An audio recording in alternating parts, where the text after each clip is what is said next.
Hello बच्चों, hi Purvi on behalf of personal tutor channel. आज हम लोग class 10th Maharashtra board science and technology का chapter number 2 periodic classification of elements पढ़ने वाले हैं। सो स्टार्ट करते ही। Can you recall what are the types of matters? Matter कितने टाइप के होते हैं? And what are the types of elements? Elements कितने टाइप्स के होते हैं? What are the smallest particle of a matter called? किसी भी मैटर के सबसे छोटे पार्टिकल को हम क्या बोलते हैं? And what is the difference between molecule of element and a compound? Molecule of element और कंपाउंड में क्या डिफरेंस होता है, ये आप लोगों को बताना है। If you know this answers then please comment in comment section.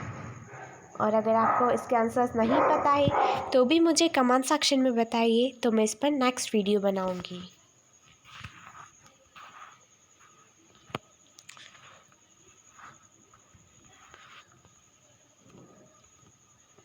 Hello बच्चों, hi Purvi on behalf of personal tutor channel.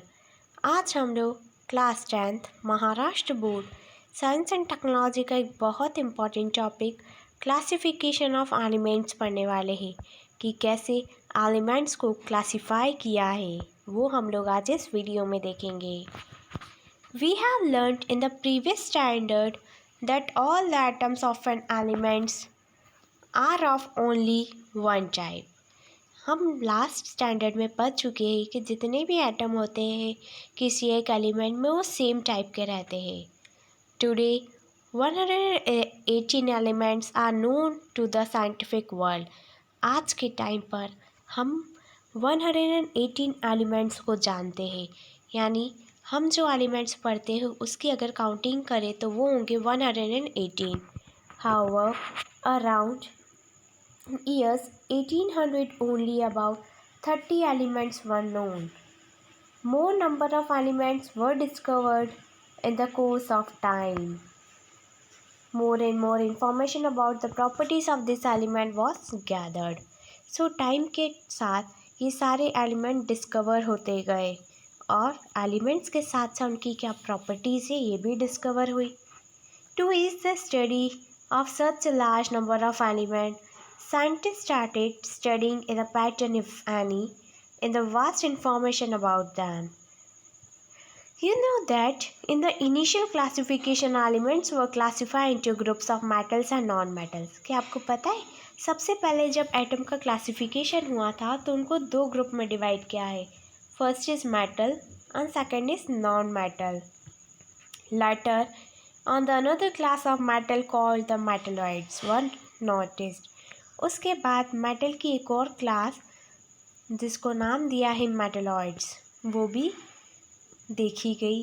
As the knowledge about the elements and their properties went on increasing, different scientists started trying out the different methods of classification. जैसे जैसे नए नए elements आते गए, जैसे जैसे technology में changes होते गए, साइंटिस्ट ने डिफरेंट मेथड्स यूज़ करना शुरू कर दी कि किस पर बेस क्लासिफिकेशन होता है।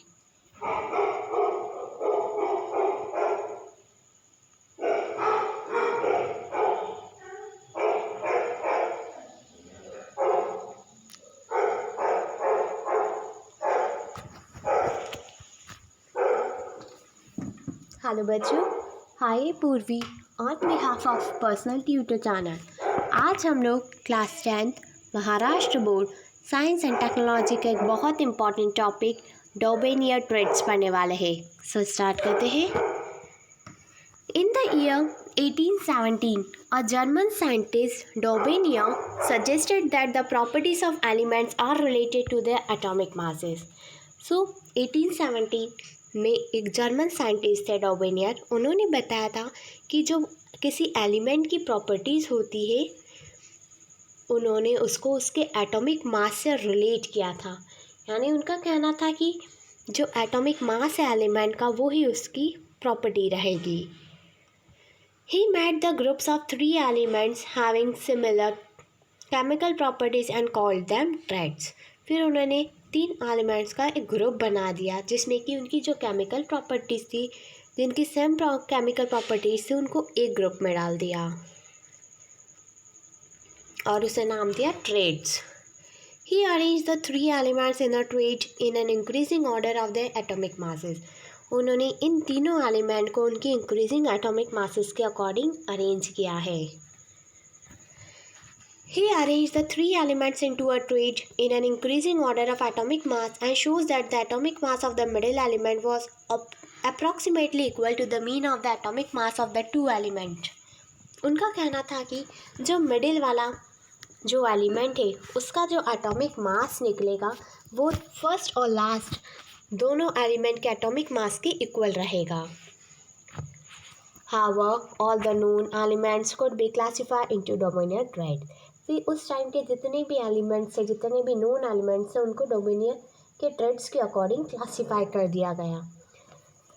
जैसे कि triad first lithium, sodium and potassium.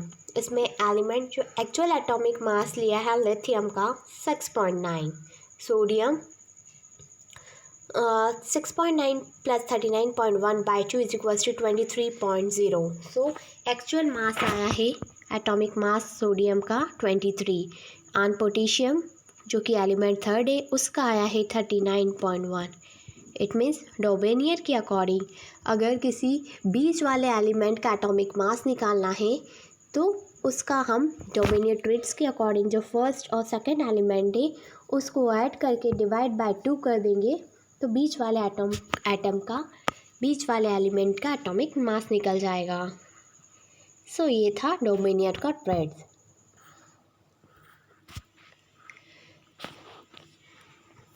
Hello बच्चों, hi Purvi on behalf of personal tutor channel. आज हम लोग class 10th Maharashtra board science and technology का एक बहुत important topic Newlands law of octave पढ़ने वाले हैं। सो स्टार्ट करते हैं। So the English scientist John Newland correlate the atomic mass of elements to their properties in the different way. जो English scientist है जॉन न्यूलैंड, उन्होंने correlate किया है यानी जितने भी एलिमेंट्स है उनके जो एटॉमिक मास है उनकी प्रॉपर्टीज़ को कोरिलेट कर रखा है। In the year 1866 Newland arrange the element known at that time in increasing order of their atomic masses. So Newland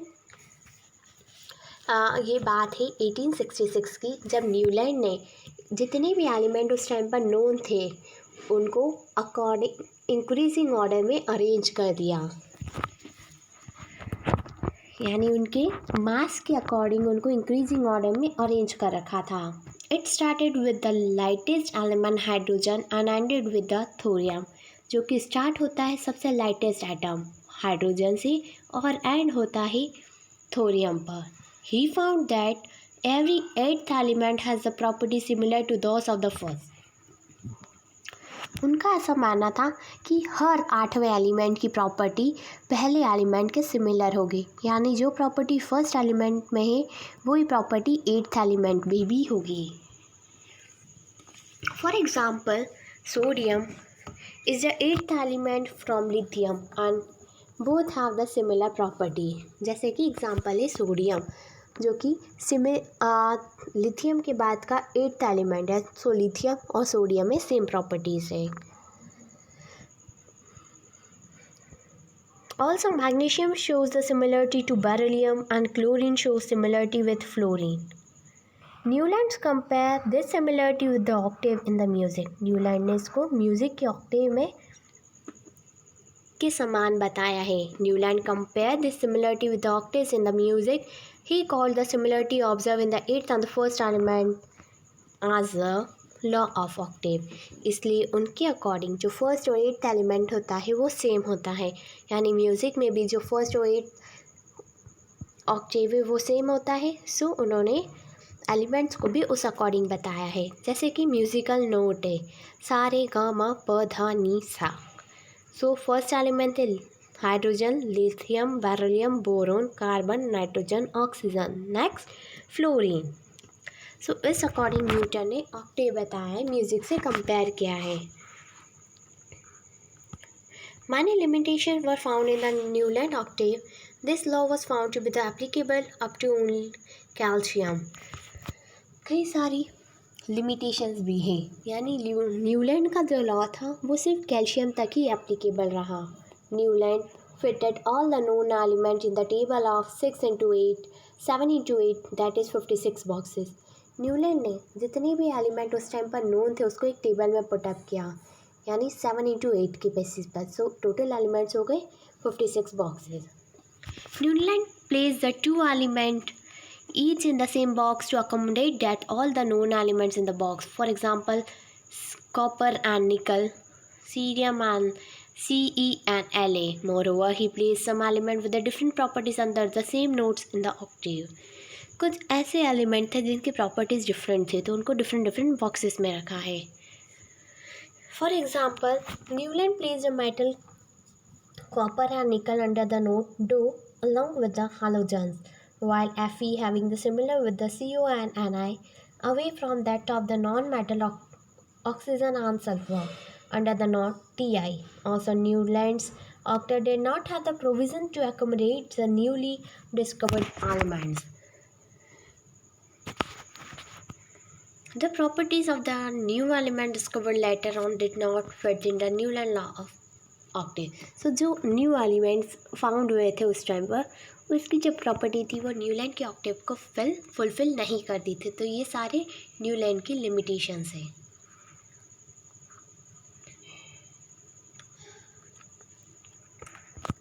hello बच्चों, hi Purvi on behalf of personal tutor channel. आज हम लोग class 10th Maharashtra board science and technology का एक बहुत important topic Mendeleev's periodic table पढ़ने वाले हैं। सो स्टार्ट करते हैं। The Russian scientist Dmitri Mendeleev developed the periodic table of element during the period 1869 to 1872 AD। Mendeleev periodic table is the most important step in the classification of element। Mendeleev की जो periodic table थी वो एक बहुत ही important step मानी जाती है जब एलिमेंट्स को क्लासीफाई किया था।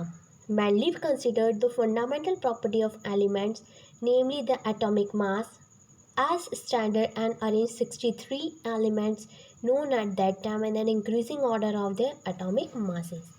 सो जब मेंडलीव आए तो उन्होंने एटम्स को उनके एटॉमिक मासेस के अकॉर्डिंग अरेंज किया। उस टाइम पर 63 एलिमेंट्स नोन थे मेंडलीव के टाइम पर। सो उन्होंने उन सभी 63 एलिमेंट्स को उनके इंक्रीजिंग एटॉमिक मास के अकॉर्डिंग अरेंज कर दिया। Then he transformed this into the periodic table of element in accordance with the physical and the chemical properties of this element। फिर उन्होंने इसको ट्रांसफॉर्म कर दिया, उन्होंने फिर एक पीरियोडिक टेबल बनाई इन एलिमेंट्स की। उसमें इन्होंने ये जो एलिमेंट है उसको उनकी फिजिकल और केमिकल प्रॉपर्टीज़ के अकॉर्डिंग अरेंज कर दिया। Now Mendeleev organise the periodic table on the basis of chemical and the physical properties of element. Mendeleev ने एक पीरियोडिक टेबल को ऑर्गेनाइज किया जिसमें उन्होंने केमिकल एंड फिजिकल प्रॉपर्टीज़ के अकॉर्डिंग एलिमेंट्स को अरेंज कर दिया। This were the molecular formula of hydrides and the oxides of elements, melting points, boiling points and densities of the elements and their hydrides and oxide। इसमें उन्होंने molecular formula लिखे hydrides के, oxides के, उनके melting point के according, boiling point के according. इस type से उन्होंने टेबल फ्रेम करी। Meindlee found that the element with the similar chemical and the physical properties repeat after a definite interval। Meindlee ने ये डिस्कवर किया कि जितने भी एलिमेंट हैं वो उनमें जो केमिकल और फिज़िकल प्रॉपर्टी सेम होती है वो रिपीट करते एक इंटरवल के बाद, एक डेफिनेट इंटरवल के बाद वो रिपीट करेंगे। On the basis of finding the Mendeleev stated the following periodic table. तो मेंडलीव के अकॉर्डिंग ये पीरियोडिक टेबल बनी। Properties of elements are the periodic function of the atomic masses. Mendeleev ने बोला था कि जो किसी भी एलिमेंट की जो प्रॉपर्टीज़ रहती है वो उनका पीरियोडिक फंक्शन रहता है उनके एटॉमिक मास का। So the vertical column of the Mendeleev periodic tables are the groups while the horizontals are the periods. So जो वर्टिकल कॉलम्स है वो ग्रुप्स है और जो हॉरिजॉन्टल रोज है उसको पीरियड्स का नाम दिया है। So group 1, group 2, group 3, group 4, group 5, group 6, group 7 and group 8। Mendeleev ने ग्रुप 8 तक डिवाइड किया है और इस मैंडलीव्स के अकॉर्डिंग पीरियड से 8, 30 and 12। So, the general molecular formula of a compound known as R2O, R2O3, etc. in the upper part of the Mendeleev table is written as R2O, R2O3, etc. in the present system. आज के system में हम R2O, R2O3 इस according देखते हैं. So, there are some vacant places in the Mendeleev's periodic table. Mendeleev की table में कुछ वैकेंट स्पेस है, कुछ खाली स्पेस है. In some of the places the atomic masses are seen to be predicted. So उन places में कुछ atomic masses उन्होंने predict किए हैं. And list the 3 of these predicted atomic masses according with their groups and the periods. Due to the unnecessity in the names of some elements, a Mendeleev question is indicated before the symbol in the Mendeleev's periodic. What are such symbols? मतलब कुछ elements आ ही नहीं थे, फिर भी Mendeleev ने कुछ predict कर दिए थे और उनके symbols बना दिए थे. ऐसा क्यों? So you have to find these answers.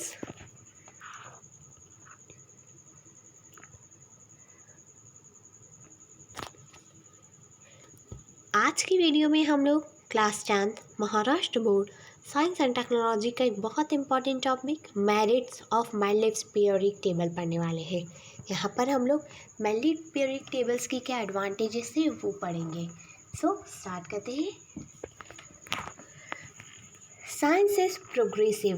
Science progress करती जा रही है, यानी टाइम टू टाइम साइंस में बहुत सारे चेंजेस आते जा रहे हैं. हम लोग बहुत दूर तक पहुंच गए हैं.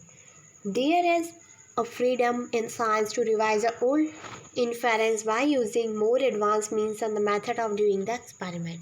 सो साइंस में सभी लोग फ्री है कि जो पहले के जो इंटरफेरेंस है वो उसको पढ़ सकते हैं और उस पर डिस्कवरी कर सकते हैं और उसमें क्या एडवांसमेंट आए हैं सभी कुछ हम देख सकते हैं.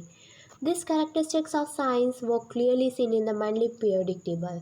सो ये जो कैरेक्टरिस्टिक है साइंस की, ये हमको क्लियरली दिख रही है मैंडलीव्स की टेबल में. While applying the law that the properties of elements are a periodic function of the atomic masses to all the known elements, Mendeleev arranged the element with the thought that the information available till then was not final but it could change. So Mendeleev ने ऐसा बोला था कि जितने भी elements है उनका जो पीरियोडिक फंक्शन है वो डिपेंड करता है, यानी किसी भी एलिमेंट की जो प्रॉपर्टी है वो उसके एटॉमिक मास के पीरियोडिक फंक्शन पर डिपेंड करता है. सो इसलिए मैंडलीव ने एलिमेंट्स को अरेंज किया उस अकॉर्डिंग जो इन्फॉर्मेशन उस टाइम पर अवेलेबल थी. And that was not the final but it could change. वो फाइनल वो जो एलिमेंट अरेंज किए वो फाइनल प्लेस नहीं थी उन एलिमेंट की, वो चेंज हो सकती थी. As a result of this Mendeleev table demonstrate the following merits. First is atomic mass of some element were revised so as to give them proper place in the periodic table in accordance to with their properties. For example, previously determined atomic mass of beryllium is 14.09 was changed to correct value 9.4 and beryllium was placed before boron. फिर beryllium की जो properties थी उसका जो atomic मास देखा गया था वो पहले था 14.09, लेकिन वो करेक्ट हो गया, बाद में चेंज हो गया 9.4 में. फिर अब आज के जो एलिमेंट्स है अब उसमें जो टेबल हम देखते हैं उसमें बेरिलियम को बोरोन के पहले प्लेस किया गया है. Mendeleev kept the vacant places in the periodic table for the element not discovered till then. Mendeleev ने कई सारी वैकेंट स्पेस छोड़ी अपनी टेबल में क्योंकि उस टाइम तक कुछ एलिमेंट ऐसे थे जो कि डिस्कवर नहीं हो पाए थे. 3 of these unknown elements were given the name Eka boron, Eka aluminium and Eka silicon from the known neighbors and their atomic masses were indicated as 44, 68 and 72 respectively. So उन्होंने 3 space छोड़ी थी उनकी table में जिनको उनके आसपास के atom के अकॉर्डिंग एलिमेंट के अकॉर्डिंग नाम दे दिया, जैसे कि एका बोरोन, एका एल्यूमिनियम एंड एका silicon. Not only this, but this property was also predicted. Later of this element were discovered the name as scandium, gallium, and germanium. The properties of these elements matches well with those predicted by the Mendeleev. Due to the success, all the convinced about the importance of the Mendeleev periodic table and this method of classification of elements were respectable immediately. So there was no place reversed for the noble gases in the Mendeleev original periodic table. Mendeleev की table में noble gases के लिए जगह नहीं थी. However, when the noble gases such as helium, neon, and the argon were discovered toward the end of 19th century, Mendeleev created the zero group using without disturbing the original periodic table in which noble gas were fitted very well. So 19th century में जब ये noble gas discovered हुई तो Mendeleev ने एक zero group बना दिया जिससे कि ये जितने भी एलिमेंट हैं जो उसकी पीरियोडिक टेबल है वो डिस्टर्ब ना हो और ये ज़ीरो ग्रुप उनके पहले ऐड हो जाए.